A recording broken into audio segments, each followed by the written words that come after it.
Баршаға сәлем, достар, қалдарың қалай? Достар, мен бүгін сіздермен ауызашарға өте сіңімді, өте жеңіл тамақтың түрі, өте дәмді шығатын борщ сорпасының жасалу жолын көрсетемін. Өте оңай, өте дәмді шығады.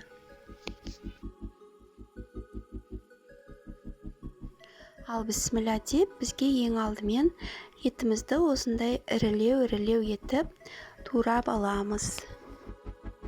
Содан соң етімізді жақсылап жуып, кастрөлімізге етімізді салып, мұздай су құйып, газға қойып, астын ашып, қақпағын жауып, ет асқан сияқты, ет асқан кезде солай істейміз ғой, солай қақпағын жауып, астын ашып қайнатамыз.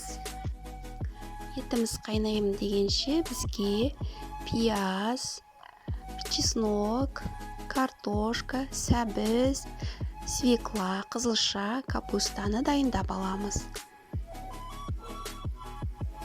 Содан соң етіміз осылай қайнап бастағанда бетіндегі көбігін әдемілеп жақсылап алып шығамыз.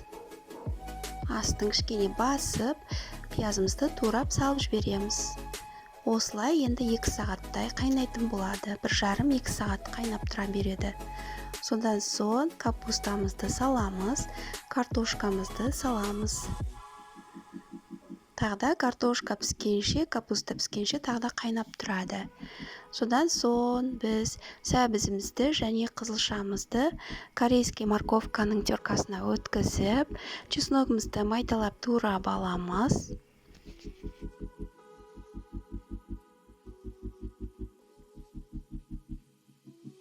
Табамызға кішкене май құйып, сәбізді, қызылшаны, чеснокты салып, араластыра отырып қуырамыз.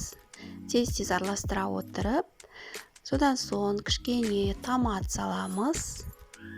10 минуттай қуырылғаннан кейін, ең соңында кішкентай қасықпен 1 чай қасық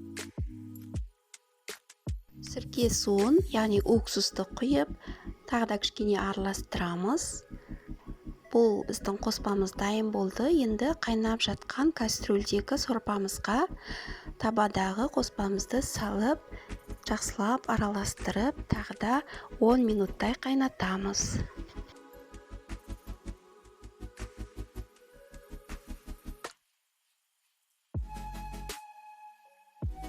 Міне достар, біздің борщ сорпамыз дайын. Осындай түрі өте әдемі, дәмі өте дәмі тіл үйреді.